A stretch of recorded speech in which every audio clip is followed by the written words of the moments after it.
السلام علیکم ورحمۃ اللہ وبرکاتہ۔ امید کرتی ہوں سبھی خیریت سے ہوں گے۔ خاموش طوطی اور گونگی تجارت کا واقعہ۔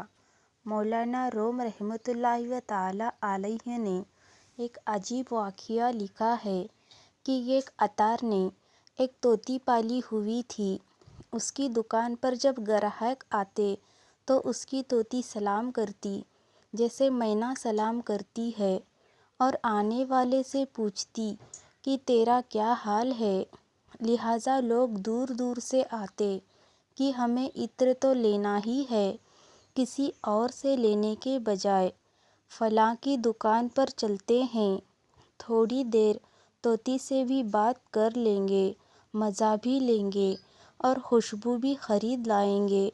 لہٰذا اس عطار کی دکان پر گراہکوں کا رش زیادہ ہونے لگا۔ اس کے پاس دور دور سے آتے۔ کئی دفعہ بچے ماں سے ضد کر کے کہتے کہ وہاں چلو تو وہ بچوں کو لے کر وہاں آتے۔ اس طرح عطار کا کام خوب چل رہا تھا۔ ایک دن اس عطار نے اپنی دکان تو بند کر دی، مگر اس طوطی کو پنجرے میں بند کرنا بھول گیا۔ رات کو طوطی بیٹھی ہوئی تھی، کہیں سے اس نے بلی کی آواز سنی۔ جب میاؤں کی آواز سنی تو طوطی ڈر گئی اور ڈر غالب ہو گیا۔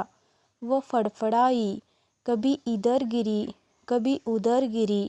ہر طرف شیشے کی چیزیں اور شیشے کا سامان رکھا ہوا تھا۔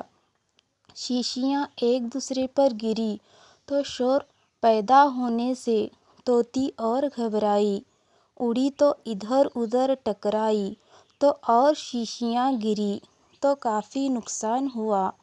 صبح کے وقت جب عطار نے دیکھا کہ اس کی دکان کا بہت سا سامان ضائع ہو گیا تو اسے بڑا افسوس ہوا۔ اس نے طوطی کو پکڑ کر اس کے سر پر اتنے جوتے مارے کہ اس کے سر کے کچھ بال اتر گئے اور وہ گنجی ہو گئی۔ جب طوطی کو محسوس ہوا کہ اس نے تو مجھے بہت مارا تو طوطی چپ ہو گئی۔ عطار نے اپنی عادت کے مطابق کام شروع کر دیا، لیکن اب ایک فرق تھا کہ جب کوئی گراہک آتا تو عطار چاہتا کہ وہ طوطی بات کرے، مگر طوطی بات چیت نہ کرتی۔ بڑا زور لگایا، بڑی کوشش کی کہ کسی طرح یہ طوطی بات کرے تاکہ لوگ آئیں اور وہ ان کا دل لبھائے، مگر طوطی بات ہی نہیں کرتی تھی۔ جب کلام ہی نہ کیا تو کچھ مہینوں کے بعد لوگوں نے آنا چھوڑ دیا۔ آہستہ آہستہ گراہک کم ہو گئے، یہاں تک کہ کاروبار بالکل ٹھپ ہو گیا۔ جب اس کو احساس ہوا کہ مجھے اس کی قدر نہ تھی، میں نے تو ذرا سی بات پر اس کو مارا، یہاں تک کہ اس کے سر کے بال بھی اکھڑ گئے اور یہ گنجی ہو گئی۔ اس نے بولنا چھوڑ دیا، میرا تو کاروبار ہی ٹھپ ہو گیا۔ اب عطار نفل پڑھتا، دعائیں مانگتا کہ اے اللہ، طوطی کو بلا دے، طوطی کو بلا دے، مگر طوطی بولتی نہیں تھی۔ اب پچھتائے کیا ہوتا ہے جب چڑیا چگ گئی کھیت۔ اس مثال کو اپنی زندگی میں دیکھیے۔ کئی شوہر اپنی بیوی کو تنگ کرتے پھرتے ہیں، جب وہ ذرا ناراض ہوتی ہے تو دل کو کچھ ہوتا ہے، اللہ کرے کہ بول پڑے۔ کئی عورتیں ہیں جو اپنے شوہر کو ناراض کرتی ہیں، جب وہ بولنا بند کر دیتا ہے تو پھر روتی پھرتی ہے، تعویذ لیتی پھرتی ہے، حضرت تعویذ دے، ہمارا شوہر ہمارے ساتھ ٹھیک نہیں ہے۔ بھائی، اس طوطی کی پہلے قدر کیوں نہ کی؟ خیر، یہ تو بیچ میں بات آ گئی تو مولانا روم رحمۃ اللہ تعالیٰ علیہ نے فرمایا ہے کہ وہ آدمی بڑی دعائیں مانگتا مگر طوطی بات ہی نہیں کرتی۔ اس طرح وقت گزرتا رہا۔ اب اس نے سبق سیکھا کہ مجھے اس طوطی کو پہلے ہی قدر کرنی چاہیے تھی۔ میں نے اس کی ناقدری کی اور اس وجہ سے آج میرا کاروبار ٹھپ ہو گیا۔ ایک دن ایک فقیر آیا جس کے سر پر بال نہیں تھے۔ طوطی نے فقیر کو دیکھا تو فوراً بول اٹھی، کہنے لگی، آپ نے بھی اپنے مالک کے شیشے کو توڑا تھا۔ تو وہ طوطی اپنے ہی پر اندازہ کرنے لگی کہ میں نے کیونکہ اپنے مالک کے شیشوں کو توڑا اور مجھے گنجا بنا دیا گیا، تو وہ جو سامنے گنجا فقیر ہے شاید اس نے بھی اپنے مالک کے شیشے کو توڑا ہوگا۔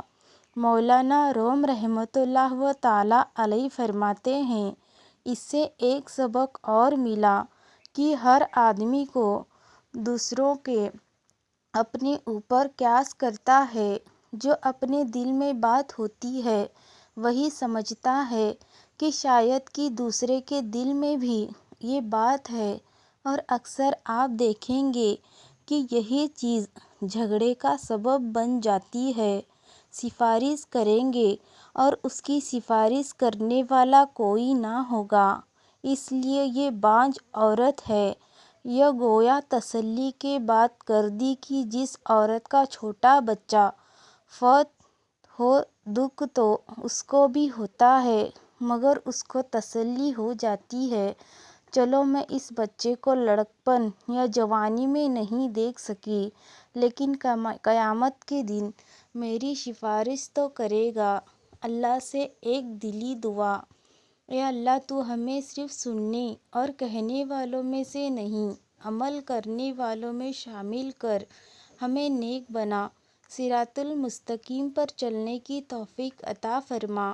ہم سب کو حضرت محمد صلی اللہ علیہ وسلم سے سچی محبت اور پوری اطاعت نصیب فرما۔ ہمارا خاتمہ ایمان پر ہو، جب تک ہمیں زندہ رکھے، اسلام اور ایمان پر زندہ رکھے، آمین یا رب العالمین۔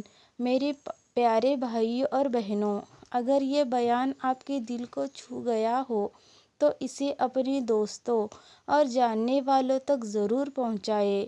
شاید اسی وجہ سے کسی کی زندگی بدل جائے اور آپ کے لیے صدقہ جاریہ ہو جائے۔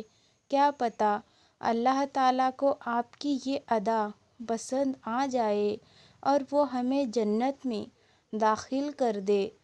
علم کو سکھانا اور پھیلانا دونوں اللہ کو بہت پسند ہے۔ چلو مل کر اس نیک کام میں حصہ لیں۔ اللہ تعالیٰ ہم سب کو توفیق دے، آمین۔ اللہ حافظ۔